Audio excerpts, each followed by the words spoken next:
Hello, ஒரு நிமிடம். இன்றைய தியானம். ஒரு குடும்பத்தில் வறுமை அதிகமாயிருந்தது. அந்த குடும்பத்தை சார்ந்தவர்கள் கடைப்பக்கம் போனாலே கடை உரிமையாளர்கள் தங்கள் முகத்தை வேறு பக்கமாய் திருப்பிக் கொள்வார்கள். இப்படி இருக்க ஒரு நாள் அந்த குடும்பத்தை சேர்ந்த சிறு பையன் ஒருவன் பசி தாங்காமல் கடைக்கு சென்று தான் சாப்பிடுவதற்காக ஒரே ஒரு ரொட்டி மட்டும் கடனாக கேட்டான். ஆனால் அதற்கு அந்த கடைக்காரரோ சிறுவனுக்கு திருட்டு பட்டம் கட்டி உதைத்து வீட்டுக்கு அனுப்பிவிட்டார்.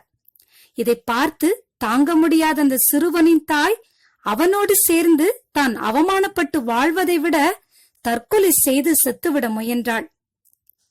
அதை பார்த்து கொண்டிருந்த பக்கத்து வீட்டில் உள்ள இரக்கமுள்ள ஒரு ஏழை பெண், அட இது என்ன கோழைத்தனம், உங்களுக்கு கஷ்டம் வந்தால் போராட தெரிய வேண்டும்.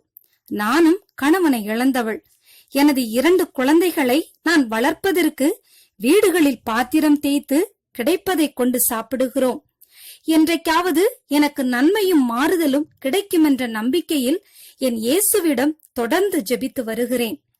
நீங்கள் ஒன்றுக்கும் கவலைப்படாமல் எல்லாவற்றையும் குறித்து உங்கள் விண்ணப்பங்களை ஸ்தோத்திரத்துடன் கூடிய ஜெபத்தினாலும் வேண்டுதலினாலும் தேவனுக்கு தெரியப்படுத்துங்கள்.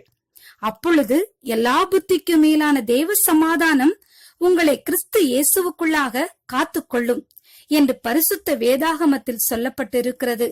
கவலையை விடுங்கள் என்றாள். ஆம், நீங்கள் உங்கள் கஷ்டத்தை இறைவனிடம் விட்டுவிடுங்கள். உன் கணவனும் நீயுமாக சேர்ந்து ஊக்கமாய் உழைத்து உங்கள் குழந்தைகளை காப்பாற்றுங்கள். என்ன வேலை என சிந்திக்காதீர்கள். கிடைத்த வேலையை சந்தோஷமாய் செய்து குறைந்த வருமானத்தில் காலம் கழிக்க பழகுங்கள். நன்மையை தேவன் விரைவில் தருவார் என்றாள். ஆம் பிரியமானவர்களே, இன்பம் துன்பம் இரண்டுமே இறைவனால் தரப்படுபவைதான். அவற்றை ஏற்று நம் துன்பங்கள் குறைய அவரிடம் ஜெபிக்க பழக வேண்டும்.